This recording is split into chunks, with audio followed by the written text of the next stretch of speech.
So I just wanted to say hello to our friends who are visiting the park and give you some of our tips. Behind me, you can see the security line with the big green awning. So if you're staying in Anaheim, you'll walk to that bus and Uber drop-off, and then if it's a crowded time, embrace about 20 minutes to get through the metal detector where they open every bag. You have to push through your stroller. And just when you think you're done with the waiting in line, you get to the ticket booth. This is where they take your photo and they make sure that you have a ticket to go into the amusement park. You have to have a reservation, correct? And in the morning, this line, we're here like mid-afternoon, it will be to under the monorail. So if the line's backed up to under the monorail, embrace that that's going to be about 20-25 minutes. So you tell the one grown-up which line you're in. You can see the little red numbers. It goes 1 over by the Anaheim bus Uber drop-off, that's like 30s. Have one grown-up stay in line and say which one, and the other grown-up can just stay with the kids running around in this like open space play area. Okay, hooray, we got into the park. When you're at the ticket booth, you have to stand on that little gold circle and put your phone under, and they're checking that you actually have a date, because if you're a magic key holder, we have blockout dates. So that's what they're checking. They're also linking your face to the ticket, and so there's some camera embedded there that like takes your picture. As long as the employee is like, go, go, go, don't worry about it. But it takes people a while to navigate the app and to take the picture. So if you're friends with us, we would love to help you do that in advance, because it's so overwhelming when you're right there with a jaded employee. So when you come into the park, I suggest get straight in. There's a couple of restrooms back here. That's like when you're walking into the park on your right side. But on your left side, if you look over here, City Hall has a ton more bathrooms. So it doesn't matter which side you go in, City Hall. There's also lockers outside of the turnstile, but there's lockers as well on Main Street. So if you're going to two parks, lockers outside. If you're just in Disneyland, go to the lockers that are a little bit up on Main Street. And then instead of taking a picture by the Disneyland train station, I think get a picture with a character. They're never more than about 15 minutes line. So this is one of my favorite spots on Main Street because there's a couple little bathrooms right here hidden behind Carnation Cafe. And that is a really cute jewelry shop for the grown-ups. It's got little kid jewelry, but curiosity shop. And then behind me, Disney Clothier has a lot of nice stuff. And back in the corner is lockers, and here's where you can get your healthy snacks. You've got pineapple spears and hummus and grapes and cuties and apples and bananas. So this is where you load up on the fresh fruit. And you can get a good glimpse of all the Disney vehicles. Behind you is the little like car. They go from 8 a.m. to 3 p.m. And it's just a fun way to go from the bottom to the top of Main Street. And if you can fold your stroller, they'll collapse the stroller. And the guys driving them always have the best trivia. Like, that gentleman might have been here since opening in 1955. For our friends who have little ones who are still toilet training, there are teeny tiny little bathrooms behind me in the baby center, and obviously a spot to change your baby. The drawback to this one is there is no bathroom for the grown-up. So it's really just changing tables, some high chairs, a microwave for formula, and a really nice, like about 4 different armchairs if you're nursing and you just need a quiet place to nurse. Only women and baby allowed in that part of the baby center.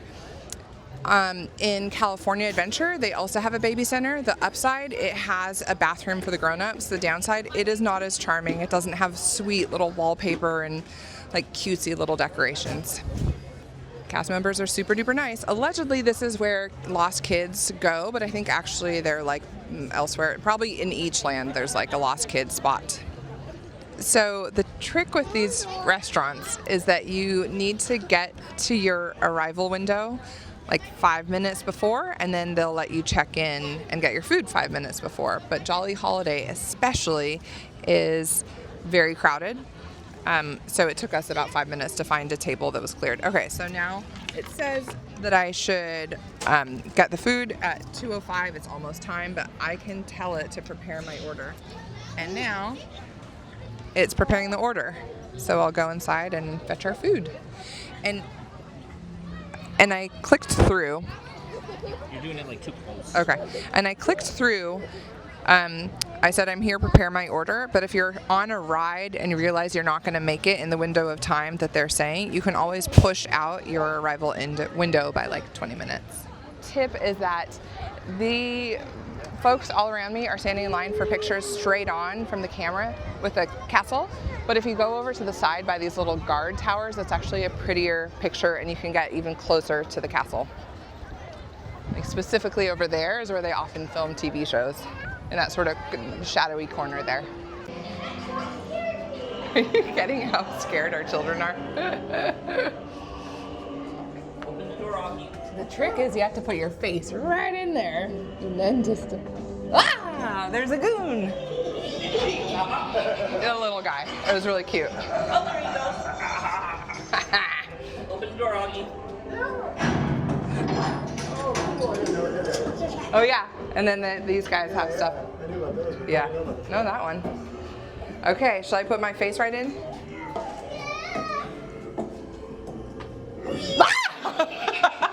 Got me. That was well timed. Okay, so Lucy loves the Sleeping Beauty walkthrough. The entrance is right there. But if you've got a sleeping baby and don't want to walk through all the stairwell, there's a handicap accessible room right here by this big banner, and it just shows you a video. Come and look of what the inside experience is like.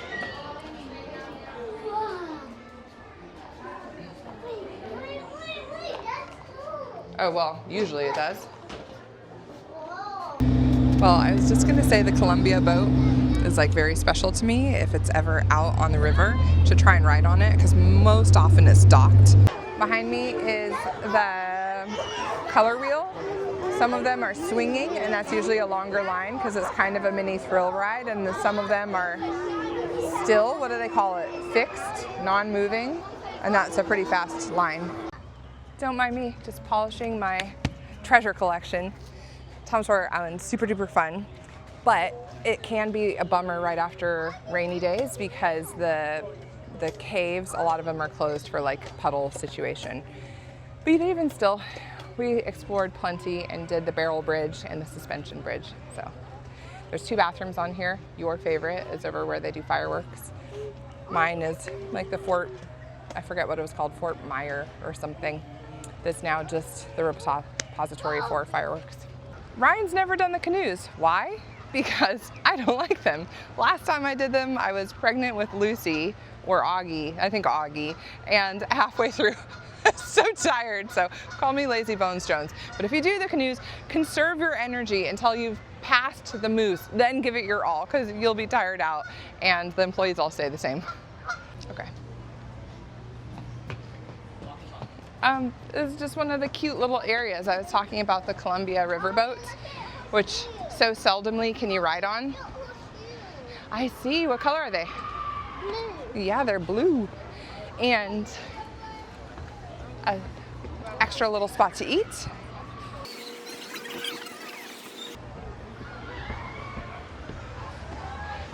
And if you're waiting for people on Splash Mountain at Tiana's Adventure, you got to visit your friends here and here, and the landing spot over here is the best.